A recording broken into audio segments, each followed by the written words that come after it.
Dear friends, welcome to Biblical Parivartana once again. Welcome to Daily Devotions. దేవుని ప్రేమ ఇదిగో.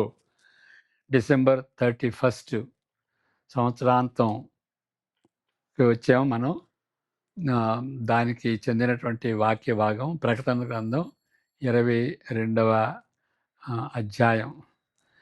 మరి ఇక్కడ రెండిటి మీద మనం చెప్పుకుందాం.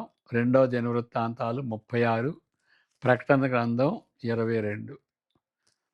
పాత నిబంధనకి 2వ దినవృత్తాంతాలు ఈ అధ్యాయం 36 అధ్యాయం చివరి భాగం.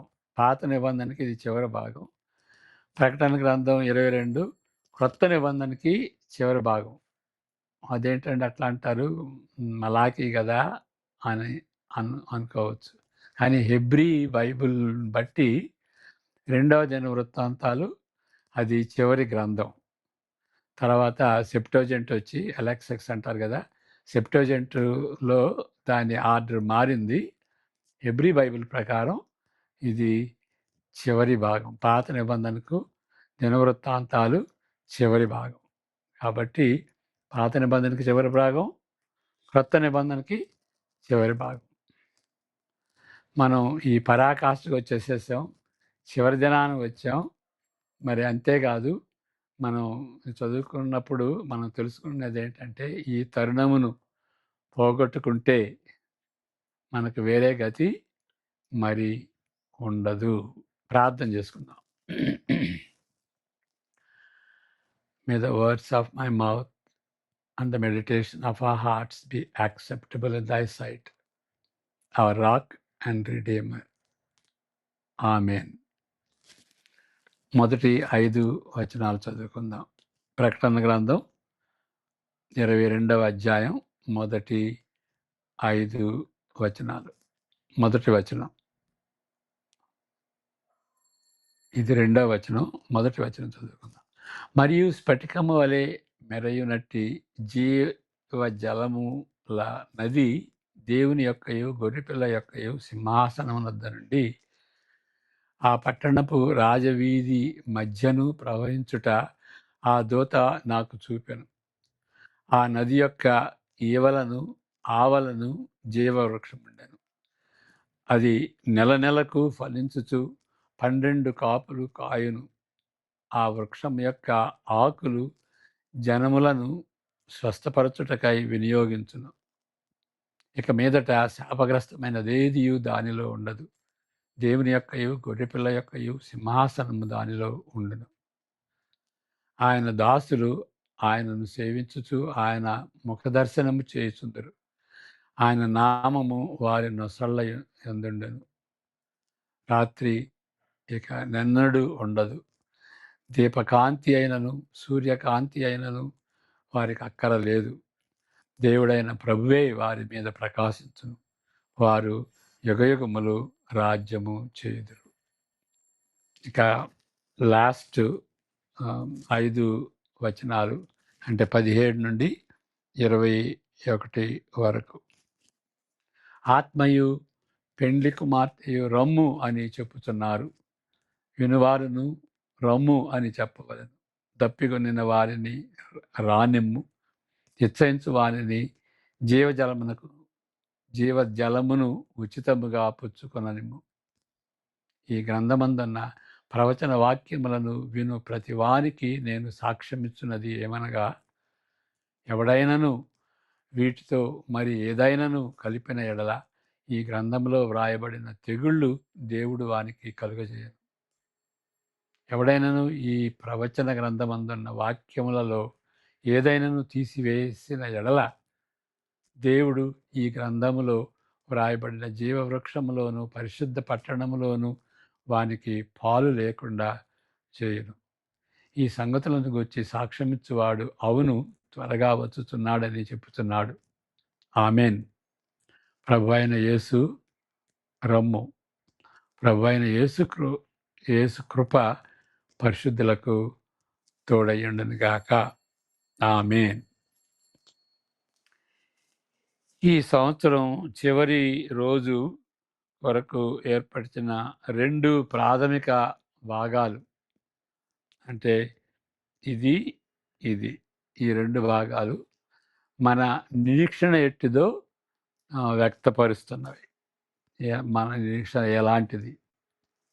మొదటి ఇది 2 దినవృత్తాంతాలు 36వ అధ్యాయం యెరూషలేము యొక్క అంతిమ నాశనమును వర్ణిస్తున్నది. బబిలోనీయులు ఈ నగరమును ధ్వంసం చేసి ఈ యెరూషలేమును ధ్వంసం చేసి ప్రముఖ పౌరులను వారి సందేశము నుండి 700-800 మైళ్ళ దూరము చెరపట్టుకొని పోయిరి. 3 తఫాలుగా వాళ్ళని బబులోనీయులు యెరూషలేములో ఉన్నటువంటి ప్రజలను కొనిపోయారు. మరి చిట్ట చివరగా మూడవసారి అక్కడ ఉన్నటువంటి దేవాలయాన్ని కూడా ధ్వంసం చేశారు. అది చరిత్రలో జరిగినటువంటి విషయం. కానీ కొంచెము చివరిలో ఆశాజనకంగా ఉన్నట్లు ఈ ముగింపు వచనాలు తెలియపరుస్తున్నవి. 36వ అధ్యాయం చివరిలో ఒక ఆశాజనకంగా ఉంటున్నవి.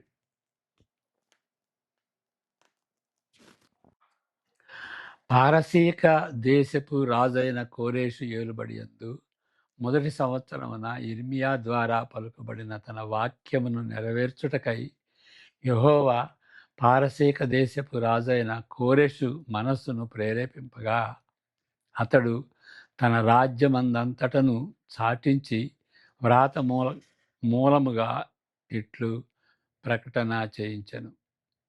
పారసీక దేశపు రాజైన కోరేషు ఆజ్ఞాపించున్నదేమనగా, ఆకాశమందలి దేవుడైన యెహోవా లోకమందున్న సకల జనములను నా వశము చేసి యోధా దేశమందున్న యెరూషలేములో తనకు మందిరమును కట్టించుమని నాకు ఆజ్ఞ ఇచ్చి ఉన్నాడు. కావున మీలో ఎవరు ఆయన జనులై ఉన్నారో వారు బయలుదేరవచ్చును. వారి దేవుడైన యెహోవా వారికి తోడుగా ఉండును గాక. ఈ చివరి వచనాలు ఇక్కడ చాలా ఆశాజనకంగా ఉన్నట్లు మనం గుర్తించవచ్చు. అంతకుముందు భాగం ఏంటి అంటే అక్కడ బబిలోను నాశనం, ధ్వంసం గురించి. కానీ చివరిలో ఈ ఆశాజనకంగా ఉన్నటువంటి వచనాలు మనం చూస్తున్నాం. బబిలోను చేసిన నాశనము చివరి మాట కాదు. దశాబ్దముల తరువాత బబిలోను సామ్రాజ్యము పారసీకుల స్వాధీనం. ఇప్పుడు బబిలోనీయుల తర్వాత పారసీకులు వస్తారు. అది రావటమే, వాళ్ళు పారసీకులు రావటమే కాదు, అది ఆ ప్రాంతానికి అగ్రరాజ్యంగా మారింది. ప్రవాసులు యెరూషలేము నుండి తిరిగి వెళ్ళుటకు, క్రొత్త ఆలయం నిర్మించుటకు కోరేషు, మరి పారసీక రాజు ఆ కోరేషు ఆజ్ఞాపిస్తాడు. వాస్తవానికి చారిత్రకంగా బబులోనీయులు చెరపట్టిన ప్రజలందరికీ ఇదే జరుగుతుంది. అంటే ఇశ్రాయేలుకి ఒక్కడికే కాదు, లేకపోతే యూదులకు ఒక్కడికి మాత్రమే కాదు. ఈ బబులోనీయులు ఎవరినైతే ఏ దేశాల నుండి తీసుకువెళ్ళారో ఆ ప్రజలందరూ, ఆ దేశ ప్రజలందరూ కూడాను వారి వారి దేశాలకి తిరిగి వెళ్ళొచ్చు అని చరిత్రలో మనం గమనిస్తాం. కాబట్టి చారిత్రకంగా చూస్తే బబులోనుల పద్ధతి అదన్నమాట. అందరూ తిరిగి మీ దేశాలకి వెళ్ళండి అనేటువంటి ఆదేశం కోరేషు ఇచ్చాడు. చెరపట్టిన ప్రజలందరికీ పారసీకులు ఈ విధానాన్ని అనుసరించారు. వారందరూ వారి దేశములకు తిరిగి వెళ్ళుటకు అనుమతించబడినది. కానీ ఈ విధానం, తిరిగి వెళ్ళేటటువంటి విధానం ఇశ్రాయేలులకు అన్వయించుటలో దీని వెనుక దేవుని హస్తం ఉన్నదని, అది అత్యున్నతమైన సాక్ష్యంగాను దేవుని వాగ్దానాన్ని నెరవేర్చే విమోచన చరిత్రలో ఇది ఒక క్రొత్త దశగా సరి అయిన రీతిలో చరిత్రకారుడు ఎంచుకుంటున్నాడు. ఇది ఒక స్టెప్ అన్నమాట. ఒక ఈ విమోచన చరిత్రలో ఒక స్టెప్‌గా ఎంచుకుని మరి యిర్మీయా చెప్పినటువంటి మాటలు నెరవేరుతున్నట్లుగా దేవుడు తన ప్రజలను బబులోను నుండి తిరిగి వెళ్తాడు అనేటువంటి ప్రవచనం, యిర్మీయా ప్రవచనం నెరవేరేటువంటి రీతిగా ఇక్కడ ఈయన ఈ ఈ చిత్రకారుడు ఎవరు రాశారో మనకి ఖచ్చితంగా తెలియదు. ఆ చిత్రకారుడు ఈ దినవృత్తాంతాలు గ్రంథం ద్వారా మనకి వ్యక్తపరుస్తున్నాడు.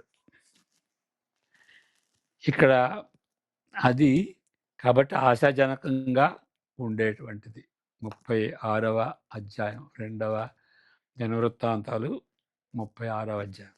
ఇక 2వ వాక్య భాగం ప్రకటన 22. ఇక్కడ వర్ణించబడినట్లు నిరీక్షణ ఉన్నతమైన క్రమమునకు, సుపీరియర్ ఆర్డర్, క్లైమాక్టిక్ ఆర్డర్ అని చెప్పచ్చు, అక్కడికి చేరుకుంటుంది. ఈ అధ్యాయంలో ప్రారంభ వచనాలు ప్రకటన 21 ప్రారంభ దర్శనమును పూర్తి చేస్తున్నారు. ఈ వాక్య భాగం 21లో ప్రారంభమైంది. 22లో మనం 1 నుండి 5 వరకు చదువుకున్నాం కదా, అది పూర్తి చేస్తుంది. పరిపూర్ణ మహిమలోని ఆశీర్వాదం, పరిపూర్ణంగా పరలోకంలో పరిపూర్ణంగా ఉన్నటువంటి మహిమ, దేవుని మహిమ, మన ఆయనతో ఉంటాం కాబట్టి మనం కూడా మహిమపరచబడతాం. ఆ విధంగా అది బ్లెస్సడ్నెస్, ఆశీర్వాదం ఈ విషయాలపై ఆధారపడింది. ఏ విషయాలపై? దేవుని సింహాసనము నుండి, గొర్రెపిల్ల నుండి జీవజలము స్వేచ్ఛగా ప్రవహిస్తున్నది. శాపము, దాని పర్యవసానములన్నీ తొలగించబడినవి. దేవుని ప్రజలు నిరంతరము దేవుని ముఖం చూచెదరు, అనగా వారు ఎప్పటికీ ఆయన సన్నిధిలోనే ఉంటారు. రాత్రి పగలు ఆ పద్ధతులు ఇక ఉండవు. మరలా దీని ముఖ్యాంశం, దీని అర్థం ఏంటి అని అంటే, అది నైతిక జీవితానికి సంబంధించింది కానీ ఖగోళ శాస్త్రానికి సంబంధించింది కాదు. ఆస్ట్రానమీకి సంబంధించింది కాదు. సూర్యచంద్ర నక్షత్రాదులు దానికి సంబంధించింది కాదు. అది నైతిక జీవితానికి సంబంధించింది. అది ఏంటి అని అంటే, దేవుని సన్నిధిలో దేవుని ప్రజలు ఎల్లవేళలా ఉంటారు.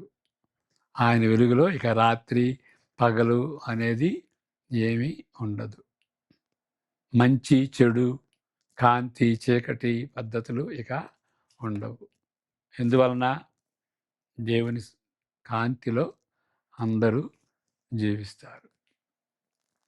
ఇతడి వివరణ సంపూర్ణ పరాకాష్ఠను, కన్సమేషన్ అంటాం దాన్ని ఇంగ్లీష్లో.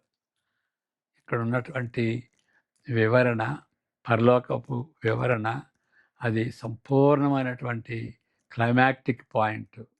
ఎవరెస్ట్ అన్నిటికంటే ఎత్తైంది కదా, ఆ సంపూర్ణ పరాకాష్ఠకు మనం విజయవంతంగా వచ్చాం. అది దేన్ని సూచిస్తుందంటే, మన యొక్క విమోచన యొక్క విజయాన్ని సూచిస్తుంది. ఏ దోషము లేనిదిగాను, ఎవ్రీథింగ్ ఇస్ గుడ్, ఏ దోషం లేదు. గుడ్ అని అంటే పరలోకంలో దాన్ని పర్ఫెక్ట్ అని కూడా అంటాం. గుడ్, ఏ దోషము లేదు, ఏ ఇంపర్ఫెక్షను లేదు. ఇది మహిమాయుక్తమైనది గాను, గ్లోరియస్ గాను ఉంటూ ఎల్లప్పుడూ కొనసాగే సాంకేతికమైన దర్శనమని మనం నమ్ముతున్నాం. దీంతో పాటు ఇంకొక సత్యం ఉంది. అంటే ఇక్కడ ఈ గ్లోరియస్ విజన్, ఆ దర్శనం, సింబాలిక్ దర్శనం చాలా ఉన్నతంగా వివరించబడింది. ఇక అక్కడ ఏ దోషం ఉండదు. అది మహిమాయుక్తంగా ఉండేటువంటి రీతిగా పరలోక రాజ్యం ఇక్కడ చిత్రీకరించబడింది. ఇంకొక విషయం మనం గమనించాల్సింది ఏంటంటే 20 మనం లాస్ట్ 5 వచనాలు చదువుకున్నాం కదా, దానిలో మనం చూసేది ఏంటంటే పూర్తిగా ఈ విషయాలు నమ్మదగినవి. ఈ 22 అధ్యాయాల్లో చెప్పబడినటువంటి విషయాలు, ఇవి సత్యాలు, వాటిని నమ్మొచ్చు అని ఈ గ్రంథకర్త అయినటువంటి యోహానే చెబుతున్నాడు. అందువలన జీవవృక్షమునకు హక్కు గలవారై గుమ్మముల గుండా ఆ పట్టణములోనికి ప్రవేశించినట్లు తమ వస్త్రములను ఉతుకుకొని వారిలో ఉండుట అది చాలా ప్రాముఖ్యమైనది. కాబట్టి మనం ఇప్పుడు ఈ దినాల్లో ఏ విధంగా ఉండాలంటే ఆ గుంపుకి చెందినటువంటి వారిలాగా ఉండాలి. ఓకే. ఏ గుంపు అనంటే జీవవృక్షమునకు హక్కు గలవారై గుమ్మముల గుండా ఆ పట్టణంలోనికి ప్రవేశించేటువంటి వాళ్ళు, తమ వస్త్రములను ఉదుక్కునేటువంటి వాళ్ళు, పవిత్ర జీవితం జీవించేటువంటి వాళ్ళు, ఆ గుంపులో ఉండటం చాలా ప్రాముఖ్యమైనటువంటి విషయం అని రీడర్స్కి, పాఠకులకి నొక్కి చెబుతున్నాడు. అదే మిగిలినటువంటి ఈ అధ్యాయంలో మిగిలిన భాగంలో ఎక్కువ భాగం ఈ దీనికి అంకితం చేయబడింది, ఈ సత్యాన్ని. ఓకే. కాబట్టి ఇదే అంతిమ నిరీక్షణ. ఇక this is the last hope. ఇప్పుడు ఎవరైనా ఈ సందేశమును నిర్లక్ష్యం చేసిన ఎడల వేరే మార్గం లేదు. భయంకరమైన భవిష్యత్తులో అంతిమ ఉగ్రత మాత్రమే మిగిలి ఉంటుంది. మనం ఇంకా అక్కడ లేవు, పరాకాష్ఠకు రాలేదు, పరలోకం నరకం ఆ స్టేజ్కి రాలేదు. ఏదో అంత దూరంలో లేదని, అది సంభవించినప్పుడు ఇంకా ఎక్కువ దూరంలో లేదది. అంటే ఇమ్మీడియసీ అన్నమాట. ఎప్పుడు వస్తుందో తెలియదు కాబట్టి అది దూరంలో లేనట్లుగా మనం గ్రహించాలి. అంత దూరంలో లేదని, అది సంభవించినప్పుడు, యేసుక్రీస్తు వచ్చినప్పుడు, అది సంభవించినప్పుడు తరుణము మించిపోతుందని రచయిత పేర్కొంటున్నాడు. కాబట్టి మనం బ్రతుకున్నంత కాలమే, లేక యేసుక్రీస్తు రాకముందే ఆ తరుణాన్ని మనం ఉపయోగించుకుని ఈ గుంపులో ఒకళ్ళుగా మనం చేరాలి. పునరుద్ధానుడును మహిమపరచబడిన వాడును, దావీదుకు మూలము, ఆయన సంతానమునకు వేరు చిగురు మాత్రమే గాక వేరు చిగురు 16వ వచనంలో ఉంటుంది. ప్రకాశమానమైన వేకువ చుక్కగా ఉన్న యేసుక్రీస్తు గంభీర స్వరంతో ఈ విధంగా చెబుతున్నాడు. ఏమని చెప్తున్నాడు? ఇదిగో త్వరగా వచ్చుచున్నాను, వాని క్రియల చొప్పున ప్రతి వానికి చుటకు నేను సిద్ధపరచిన జీతము నా యొద్ద ఉన్నది. నేనే ఆల్ఫయు ఒమేగయు, మొదటివాడను కడపటివాడను, ఆదియు అంతమునై ఉన్నాను అని యేసుక్రీస్తు ఇన్వైట్ చేస్తున్నాడు ఆయన్ని నమ్మమని, మన జీవితాలు ఆయనకి అప్పగించుకోనమని, ఆ గ్రూపులో మనం చేరమని ఆయన ఆహ్వానిస్తున్నాడు. అలాంటి ఆహ్వానాన్ని మనం నిర్లక్ష్యం చేయకూడదు. ఒకవేళ చేసేటట్లయితే ఇక మనకి వేరే గతి అనేది ఉండదు. దేవుని యొక్క ఉగ్రతకు పాత్రులమై ఉంటున్నాం. ఇది నమ్మదగినటువంటి సత్యం. ఇది ఏదో కట్టుకథ కాదు. ఇది నమ్మదగినటువంటి సువార్త అని మనం గ్రహించుకుని మన జీవితాలని ఆయనకి అప్పగించుకోవాలి. ప్రార్థన చేసుకుందాం. మా సృష్టికర్త అనే యెహోవా, జీవాధిపతి, సర్వశక్తిమంతుడా, యేసుక్రీస్తు యొక్క మరణ పునరుద్ధానాలను బట్టి ఆయన యందు నమ్మిక ఉంచినటువంటి విశ్వాసులంగా మీ సన్నిధికి వస్తుంటున్నాం. మరి ఆది కాండంలో ఏ విధంగా మీరు మమ్మల్ని సృష్టించారు, అయితే ఆదాము అవ్వలు ఏ విధంగా తిరుగుబాటు చేశారు, అయినప్పటికీ మీ యొక్క కరుణను బట్టి, కృపను బట్టి, రక్షణ ప్రణాళికను ఏర్పాటు చేసి మరి అబ్రహాంతో మొదలెట్టి యేసుక్రీస్తులో వాటన్నిటినీ నెరవేర్చి ఆయన మరణ పునరుద్ధానాలను బట్టి మమ్మలను ఉద్ధరించటానికి ఆశించిన దాన్ని బట్టి మీకు వందనాలు చెల్లించుకుంటున్నాం. మీరు ఆశించినటువంటి రీతిగా మేము ఆశించటానికి, మేము మిమ్మలను తండ్రి అని పిలుచుకునేటువంటి ఆ ధన్యత, ఆ భాగ్యం అనుగ్రహించమని ప్రార్థిస్తుంటున్నాం. మరి నిరీక్షణ గలవారమై జీవించడానికి, ఏ పాపంతో ఏ పొత్తు లేకుండా మీకు అయిష్టమైన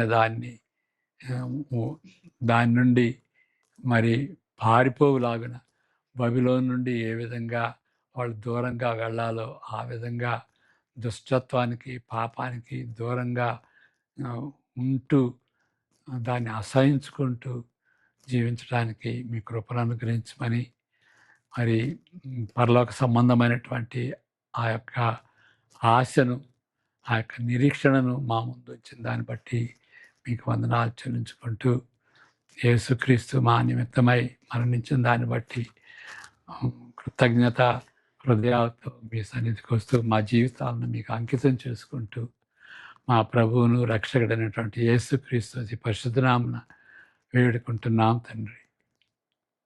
ఆమేన్. May the grace of the Lord Jesus Christ, the love of the Father, and the fellowship of the Holy Spirit be with each one of us now and all the days to come. Amen. God bless you.